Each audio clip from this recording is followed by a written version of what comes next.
Benjamin Hartwell stood at his parlor window, watching ice crack on the distant creek. Behind him, needles scraped against fabric with the sound of quiet desperation. "Hold your stitches tighter, Miss Alice," the governess said, her voice sharp as January wind. "A lady's embroidery must be flawless." Alice was 10 years old.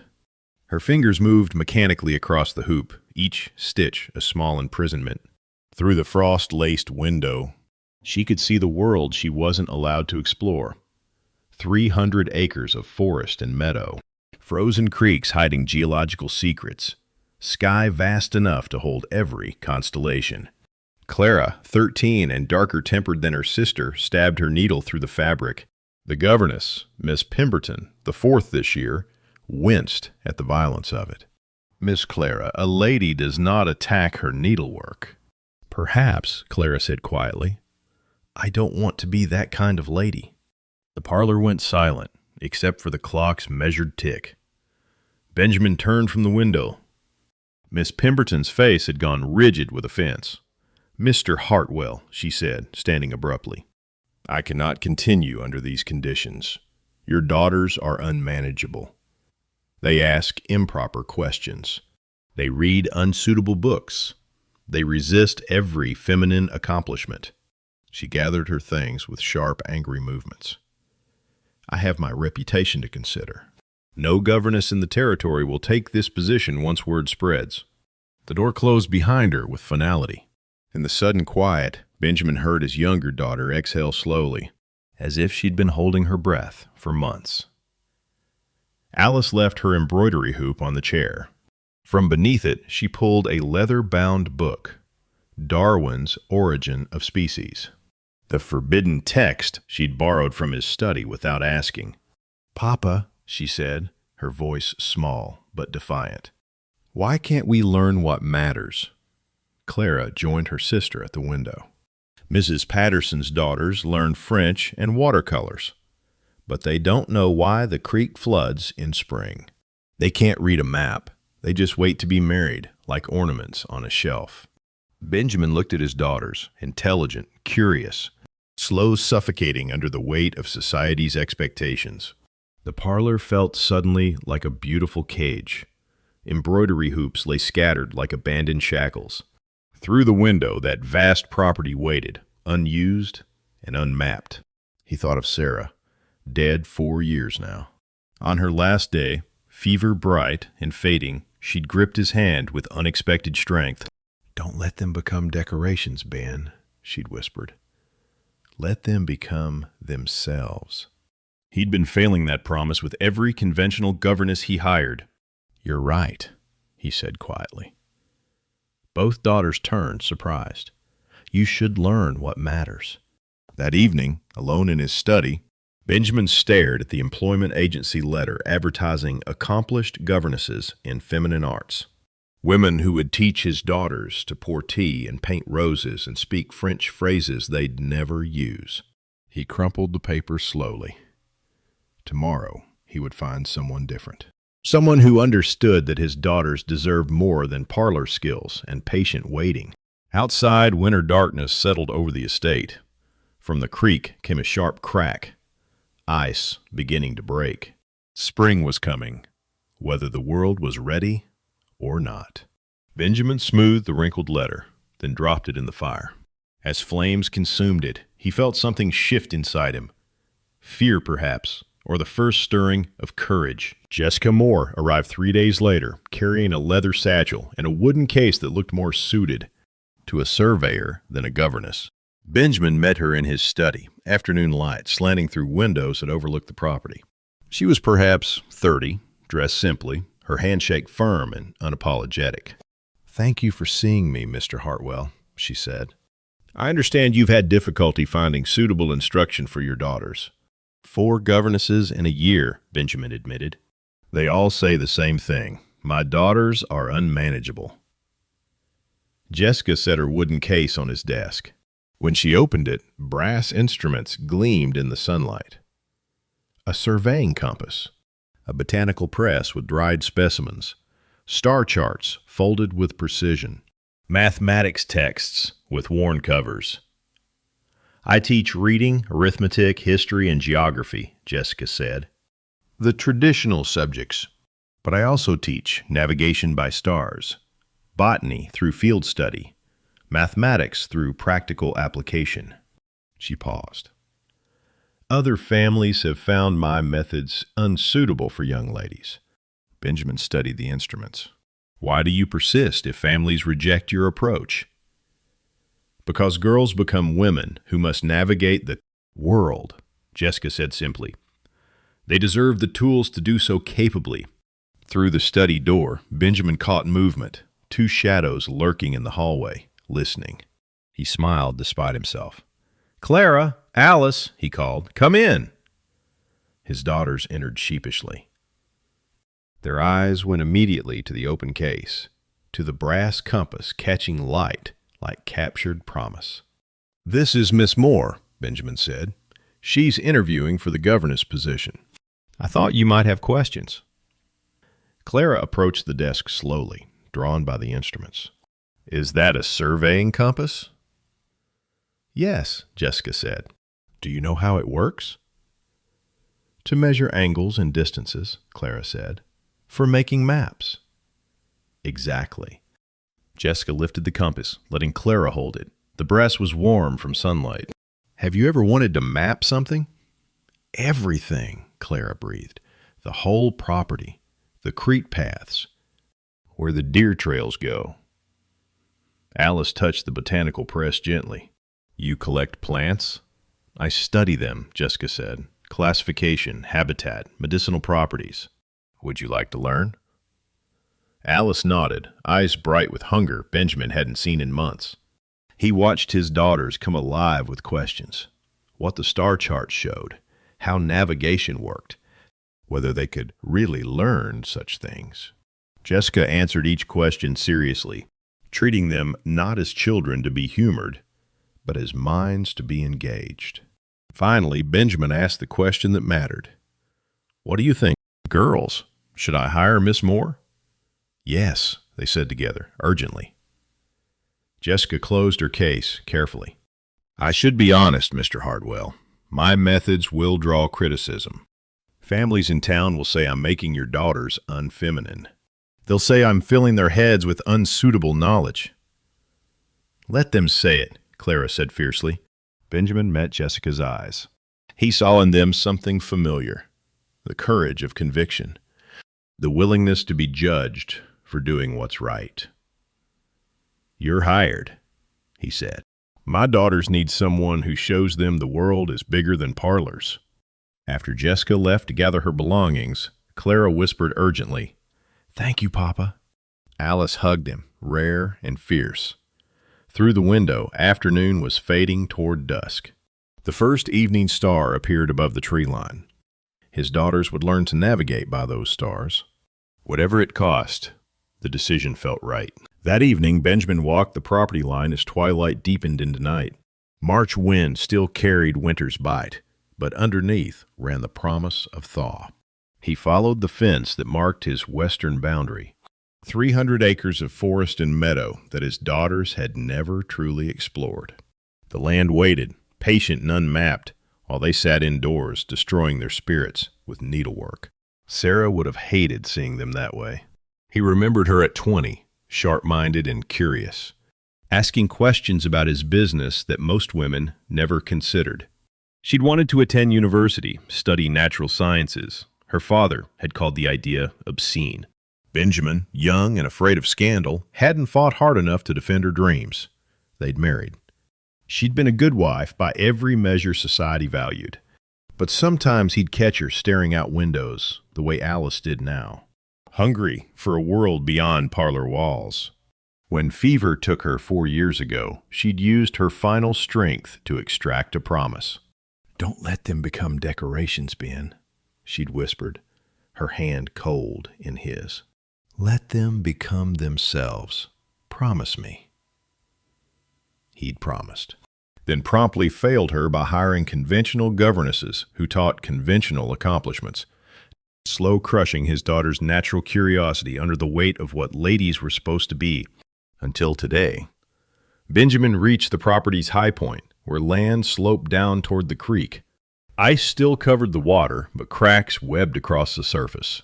By next week, it would be gone, the creek running free again. He thought about the town's reaction to Jessica Moore. Mrs. Patterson would be scandalized, the banker's wife would whisper. Business associates would hint that family reputation affected partnerships. Let them whisper. His daughter's futures mattered more than comfortable social standing. Back at the house, lamplight glowed from the upstairs windows. He imagined Clara and Alice up there, talk excitedly about compasses and maps and all the knowledge they'd soon be learning. In his study, Benjamin drafted a letter to Jessica confirming her employment. His hand hesitated only once when writing the salary. More than conventional governesses earned, but worth every penny if she could give his daughters what traditional education denied. He sealed the letter. Tomorrow it would go to town. Within the week, Jessica Moore would arrive to transform his household. From outside came a sharp crack, ice breaking on the creek, loud in the night quiet.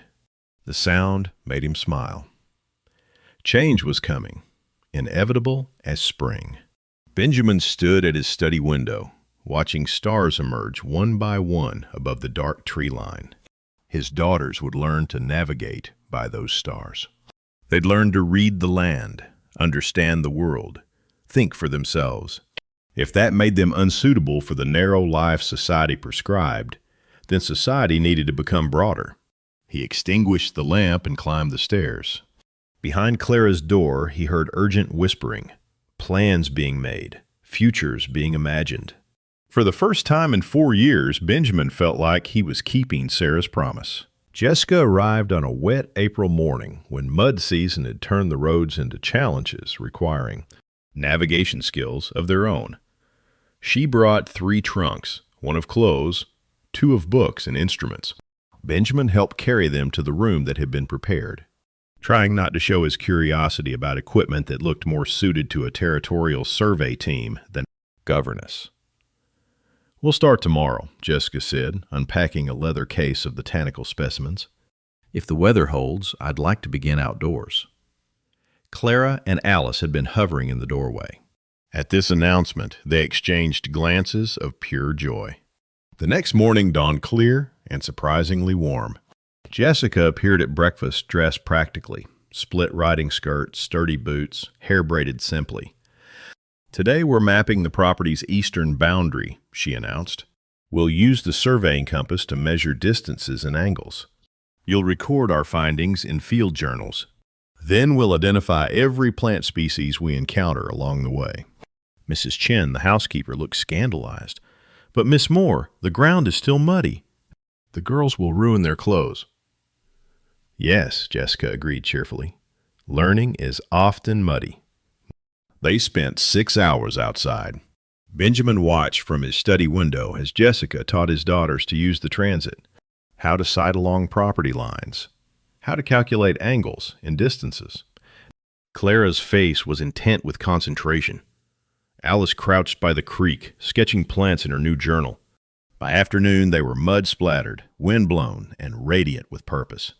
Dinner that night transformed into something Benjamin had never experienced. Instead of quiet, proper conversation, his daughters peppered Jessica with questions. "Why does the creek bend there?" Clara asked, pointing to her rough map. "Erosion patterns," Jessica explained. "The water flows faster on the outside of curves, cutting into the bank. Over time, the bend becomes more pronounced." "Could we calculate the flow rate?" Alice wanted to know. "Absolutely. We'll do that next week." Benjamin found himself drawn into the conversation, asking his own questions about surveying techniques, about the botanical specimens Alice had collected. Jessica answered him as an equal, not with the deference governesses usually showed. After the girls went to bed, Jessica remained at the table, updating her teaching notes by lamplight. "They're remarkable," she said quietly. "Genuinely curious, quick to understand. They've been starving for this kind of learning." "I know," Benjamin admitted. "I just didn't know how to give it to them." Jessica looked up from her notes. "Most fathers wouldn't have tried." They would have kept hiring governesses who taught embroidery until their daughters learned to stop asking questions. My wife made me promise not to let that happen. Something shifted in Jessica's expression, understanding perhaps, or recognition of shared purpose. Then we're keeping an important promise together, she said. Over the following weeks, the property transformed into a living classroom. Mathematics became property calculations. Reading happened on creek banks with scientific texts. Geography meant understanding their own land before tackling distant places. The abandoned sewing room became a laboratory. Embroidery hoops gathered dust while star charts covered the walls. Botanical specimens dried on racks. The house itself was changing, becoming something larger than parlor conventions allowed. Benjamin watched his daughters transform from passive decorations into curious explorers. They asked questions constantly, challenged assumptions, wanted to understand everything. And he watched Jessica, the careful way she taught, the respect she showed his daughters' minds, the conviction that girls deserved capability, not just ornament. He realized he was watching someone extraordinary, not just for what she knew, but for who she was.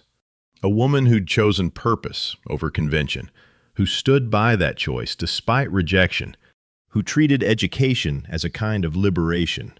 One evening, watching her teach the girls to identify constellations, Benjamin felt something shift in his chest. Respect, certainly. Gratitude for what she was giving his daughters. But underneath, something deeper was beginning to grow. 6 weeks into Jessica's tenure, spring had fully arrived. The property bloomed with possibility, and Benjamin's daughters bloomed with it. They were mapping the creek system when Clara asked the question that changed the afternoon's tenor. Miss Moore, why didn't you ever marry? Jessica paused in her measurements. Surveying compass still held level. When she answered, her voice was matter-of-fact, but not unkind. I chose a different path. Most men want wives who ornament their homes. I wanted to map the world. She smiled slightly. Those desires rarely align. But don't you get lonely? Alice asked. Sometimes, Jessica admitted. But I knew what I was trading, marriage or purpose. It seemed impossible to have both. Clara frowned at this, pencil hovering over her field journal. That's not fair. No, Jessica agreed. It's not. But fairness and reality don't always match. That evening, Benjamin found himself asking the same question, though more personally. They were in his study reviewing the girls' progress. Jessica had spread maps across his desk, Clara's property surveys. Remarkably accurate for a 13-year-old's work. The girls asked you about marriage today, Benjamin said. Jessica's hands stilled on the maps. They did. I was wondering the same thing. He hesitated. You're clearly capable of partnership. Why did you decide against it? Jessica was quiet for a long moment. When she spoke, her voice carried unexpected vulnerability. I believed I'd have to choose marriage or purpose. Perhaps I was wrong, but the choice seemed clear when I was young. Men didn't want educated wives. They wanted decorative ones. Benjamin thought about Sarah, brilliant and curious, slowly smothered by the life she'd been given. My wife wanted to attend university, he said quietly. Study natural sciences. Her father forbade it, called it unnatural for a woman. He met Jessica's eyes. I didn't fight hard enough for her dreams. I was young and worried about scandal. That failure haunts me. Is that why you hired me? Jessica asked. Partly, but also because you're right. My daughters deserve capability, not just accomplishment. They deserve to make real choices, not just choose which parlor to sit in. Something passed between them in that moment. Recognition of shared purpose, yes, but also acknowledgement of shared loss. Both had sacrificed. Both understood the cost of convention's weight. Your daughters are thriving, Jessica said softly. Clara's maps are better than some professional surveys I've seen. Alice discovered a butterfly species I couldn't identify. I'm sending specimens to a university naturalist. Pride swelled in Benjamin's chest. Because of you. Because you had the courage to let them learn. The study felt suddenly smaller, warmer. Lamplight softened the space between them. Benjamin became aware of how close they stood, how easy it would be to... He stepped back. Too soon. Too complicated. But Jessica's slight smile suggested she'd felt it too. That shift. That possibility that maybe the choice she'd made years ago didn't have to be permanent. Later, watching from his window, Benjamin saw Jessica teaching the girls to build a fire outdoors. Not for warmth, the evening was mild, but to demonstrate combustion principles, chemical reactions, how knowledge creates capability. The flames caught, warm and bright in the deepening dusk. Clara and Alice's faces glowed with firelight and understanding. Jessica crouched beside them, explaining, gesturing, treating their questions with absolute seriousness. And Benjamin realized that what was growing in his chest wasn't just respect or gratitude anymore. It was something deeper, more dangerous, infinitely more hopeful. His daughters needed a mother who showed them strength. He needed a partner who challenged him to be brave. And maybe, just maybe, Jessica needed to know she didn't have to choose between purpose and partnership after. All, the fire burned bright against gathering darkness. Benjamin watched three faces lit by knowledge-created warmth and felt the first real stirring of family in 4 years. The town arrived unannounced on a bright May afternoon. Benjamin saw the carriages coming up the drive, Mrs. Patterson's elegant brougham, the banker's wife's phaeton, 3 other families of social prominence. His stomach tightened with dread. "They're here to judge," Mrs. Chin muttered, hurrying to prepare tea service. But there was no hiding what his household had become. Through the open windows came sounds of learning instead of ladylike quiet. In the yard, Clara stood at the surveying transit, measuring sun angles, while Alice recorded data in her field journal. Both were mud-streaked from morning creek studies. Jessica emerged from the woods with an armful of botanical specimens just as Mrs. Patterson's carriage halted at the front entrance. The social arbiter of their corner of Montana territory stepped down, her face already arranged in practiced disapproval. The other ladies followed, forming a small army of judgment in silk and propriety. "Mr. Hartwell," Mrs. Patterson said with cold formality, "we've come to discuss your daughter's welfare." Inside, the parlor felt suddenly foreign. Where tea services should have been displayed, Alice's butterfly collection covered the sideboard. Where needlepoint samplers should have decorated walls, geological charts hung instead. The abandoned sewing room's door stood open, revealing its transformation into a laboratory. Mrs. Patterson took in every detail with mounting horror. "This is highly irregular," she said, her voice sharp enough to cut glass. "Your daughters should be receiving proper instruction in feminine accomplishments.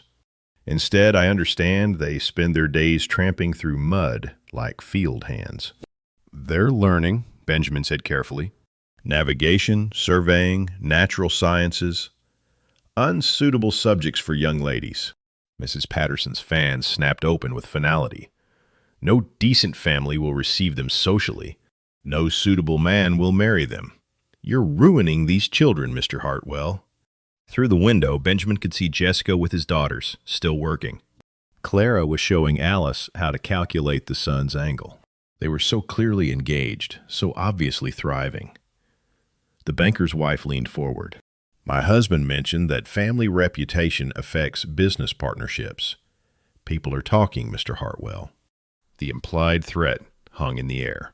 Money, social standing, business relationships, all the comfortable aspects of his life, suddenly at risk. After they left, the house felt poisoned by their disapproval. Benjamin stood at his study window, listening to his daughters laugh over some small discovery, but hearing also the whispered gossip that would follow. That evening, he couldn't eat, couldn't focus. The banker's veiled threat kept circling his mind. Was he sacrificing his daughter's entire futures for idealistic principles? Would they thank him in 10 years or resent him? Mrs. Chen brought coffee he didn't drink. "Town always talks," she said quietly. "But talk fades, learning stays." Through the window, twilight gathered over the property. The gate that had stood open to visitors now felt closed by judgment. The estate was becoming a sanctuary, yes, but also an isolation. Late that night, Benjamin found Jessica still working in the laboratory, organizing specimens by lamplight. "They came to condemn us," he said without preamble. "I know." Jessica didn't look up. "It was inevitable. Mrs. Patterson says no decent family will receive my daughters. The banker suggested my business might suffer. And you're wondering if I'm worth the cost." Jessica's voice was steady, but Benjamin caught the hurt underneath. "No," he said quickly. "I'm wondering if I'm being selfish, imposing my ideals on my daughter's future. They seem happy now, but what about in 10 years? What if I've made them unmarriageable? What if—" "Stop." Jessica finally looked at him. "Your daughters are learning to think, to question, to understand the world. Traditional education would teach them to be passive and decorative. Which future truly serves them?"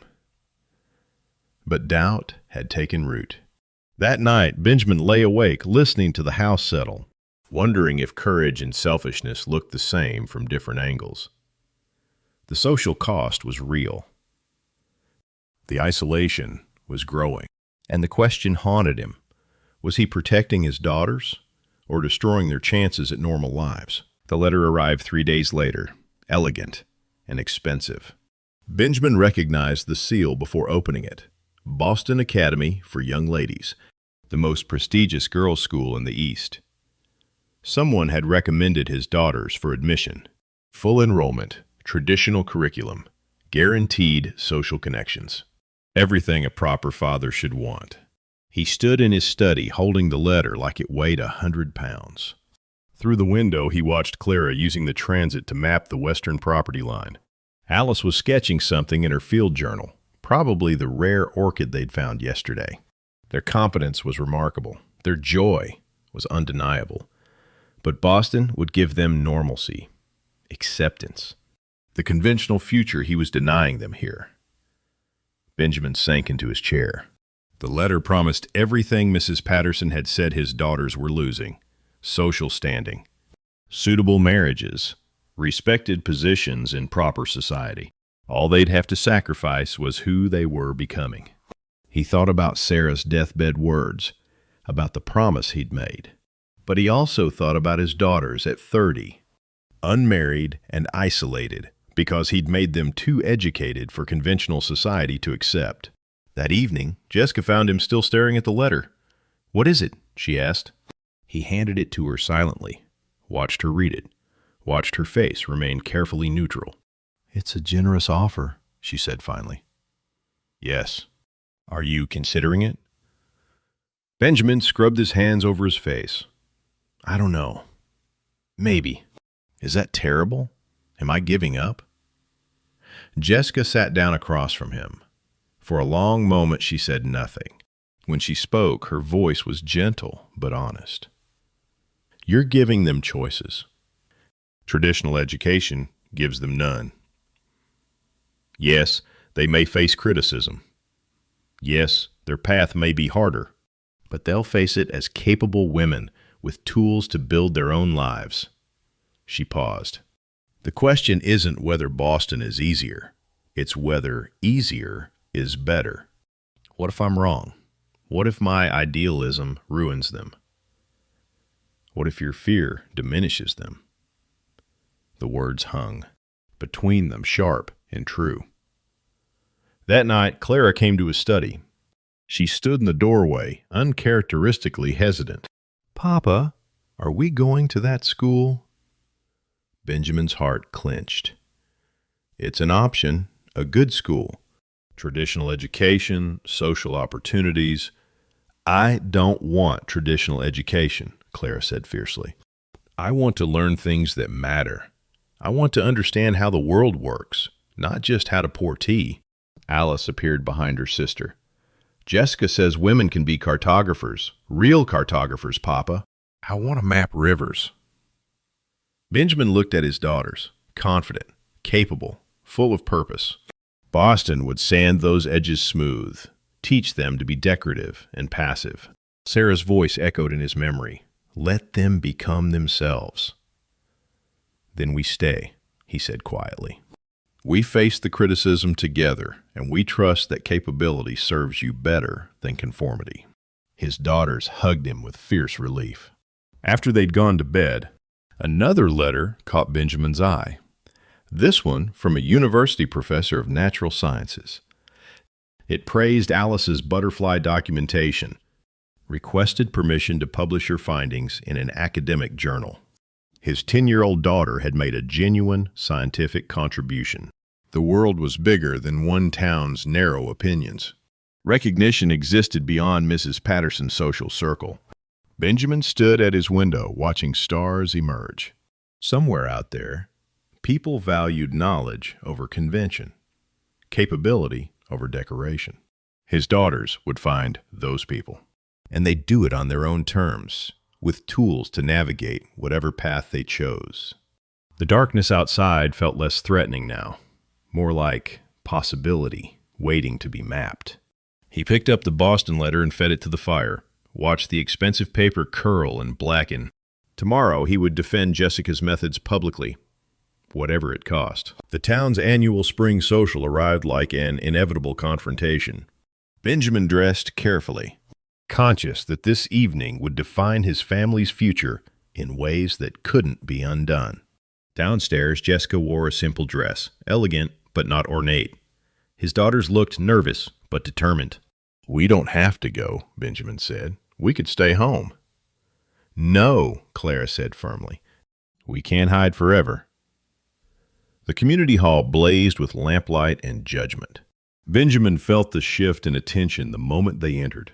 Conversations pausing, heads turning, disapproval settling like fog. Jessica walked beside him, not behind. His daughters flanked them. They were a unit, a family, refusing to apologize for who they'd become. Mrs. Patterson approached immediately, cutting through the crowd like a warship through calm waters. Mr. Hartwell, she said, her voice pitched to Carrie, your daughter's education has become quite the scandal. Surely you see this woman's influence is inappropriate for young ladies. The hall went quiet. Every eye turned to watch the confrontation. Benjamin felt his heart hammering. This was the moment. Retreat or stand? He thought about Clara's maps, accurate as any surveyor's work. About Alice's butterfly discovery that a university professor wanted to publish. About his daughter's confidence and capability and joy. He thought about Sarah's promise. He chose to stand. My daughters, Benjamin said clearly, can navigate by stars. They can map property lines with professional accuracy. They can identify every plant species on 300 acres and calculate compound interest for any business transaction. He paused, letting the words settle. They ask intelligent questions and think critically about the world around them. I hired Miss Moore because she gives them what traditional education denies. Genuine capability. Capability for what? Mrs. Patterson demanded. To be unmarriageable? To be social outcasts? To be themselves, Benjamin said. To have choices. To build whatever lives they want, instead of waiting passively for the only life society permits them. Clara stepped forward, her voice quiet but carrying. We're not ornaments, Mrs. Patterson. We're going to be cartographers. Alice added softly. Real ones, who map real places. The hall remained silent for a long, suspended moment. Then, unexpected movement. The doctor's wife, Mrs. Harrison, stepped forward. I've been watching the Hartwell girls, she said. My daughters can barely add figures or find north. Maybe Miss Moore would consider tutoring them? The merchant, Wilson, cleared his throat. My oldest asked yesterday why the creek floods every spring. I couldn't answer her. Maybe she should learn from someone who can. The room didn't transform into universal acceptance. Several families turned away, whispering disapproval. Mrs. Patterson's face went rigid with offense. The battle wasn't won, but Benjamin had made his stand, and he wasn't standing alone. Outside, walking home under emerging stars, Jessica walked close beside him. His daughters moved ahead, pointing out constellations they'd learned to navigate by. "That was brave," Jessica said quietly. "It was necessary." Benjamin paused, then added what he'd been feeling for weeks. "I hired you to teach my daughters. I didn't expect you to teach me that courage is choosing what's right over what's accepted." Jessica looked up at him, starlight catching her face. "I expected rejection. I didn't expect partnership." She paused. "Or the possibility that I wouldn't have to choose between purpose and love, after all." The words hung in the night air, fragile and essential. Benjamin reached for her hand, found it waiting. Ahead, Clara called back, "Papa, Miss Moore, look, Cassiopeia's rising." They walked home together, a family forming under stars that his daughters could name and navigate by. The future remained uncertain, but they would face it together with courage and capability and love. 3 months later, late summer bloomed across the property in ways that transcended mere seasonal change. The estate had transformed completely. Every acre was mapped, every boundary documented with professional precision. Alice's botanical catalog covered 3 leather-bound journals.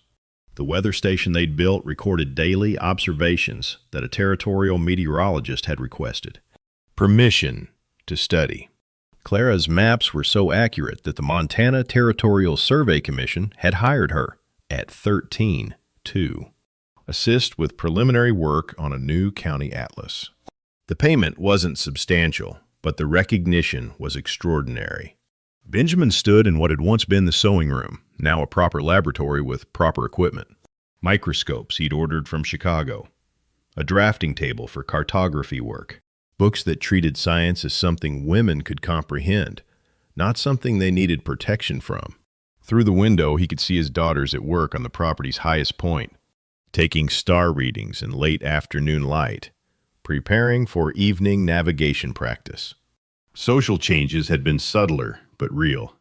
3 families had quietly hired Jessica to tutor their daughters in mathematics and natural sciences. The town hadn't embraced progressive education, but a foothold existed. Mrs. Patterson still cut them socially, but other families, the doctor, the merchant, several ranchers, had made peace with the Hartwell household's unconventional approach. Benjamin's business relationships had survived. Some associates had distanced themselves, but others had drawn closer, respecting the moral stand he'd taken. The banker's veiled threats had come to nothing. Jessica entered the laboratory carrying samples from the creek, some aquatic plant she and Alice were studying. She'd been living in the house for 6 months now, and it had become impossible to imagine the space without her. "The girls want to show you something," she said, smiling. Outside, Clara and Alice stood at the surveying transit, grinning with barely contained excitement. "We finished it," Clara announced. "The complete property map. Every boundary, every watercourse, every significant landmark." She unrolled a large sheet, their masterwork, months of careful measurement and documentation. It was beautiful, professional, something any surveyor would be proud to produce. Benjamin felt his throat tighten with pride. "It's extraordinary." "We're giving it to you," Alice said, "but we're keeping copies for our portfolio." "Portfolio?" Benjamin asked. "For when we apply to work with real surveying expeditions," Clara explained matter-of-factly. "Jessica says we should document our skills, build credentials." Benjamin looked at Jessica, who shrugged with an expression that said, "Why not?"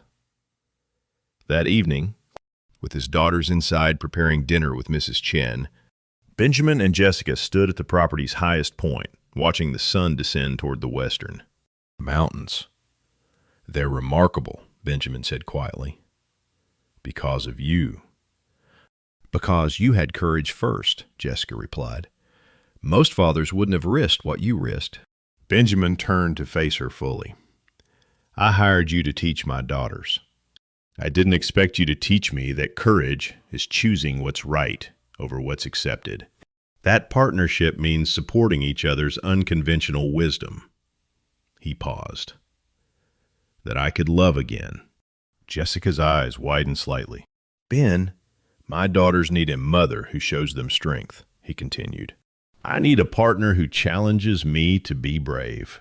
If you're willing, if this isn't too presumptuous. He took her hand. Would you consider staying permanently? Not as governess, as wife, as partner, as family. For a long moment, Jessica said nothing. Then she smiled, that rare, full smile he'd learned to treasure.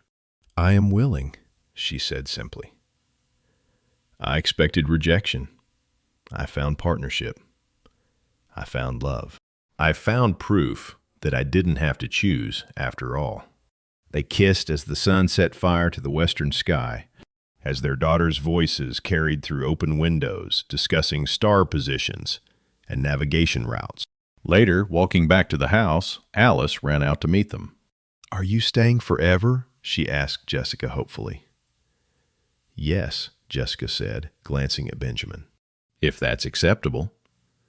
We already call you almost mother, Clara admitted, joining them. Now you can be real mother.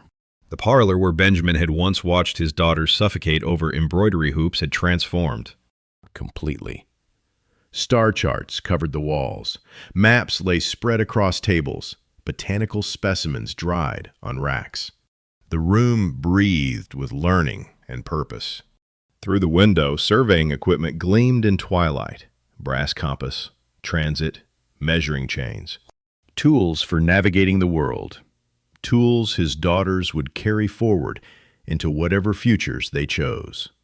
Benjamin pulled Jessica close, his daughters beside them, family complete at last. Outside, darkness gathered over the property. But inside, lamps burned bright over maps and journals and plans for tomorrow's lessons. The best fences, Benjamin said quietly, are the ones that give room to grow. Jessica leaned into him. Clara and Alice debated navigation routes, and the house that had once been a beautiful prison had become something far better, a home where capable women were raised, where courage was valued over conformity, where partnership supported unconventional wisdom. The world was bigger than parlors and embroidery hoops. Benjamin's daughters would explore that world with tools and knowledge and confidence, and they would do it together. This family, forged through brave choices and progressive love.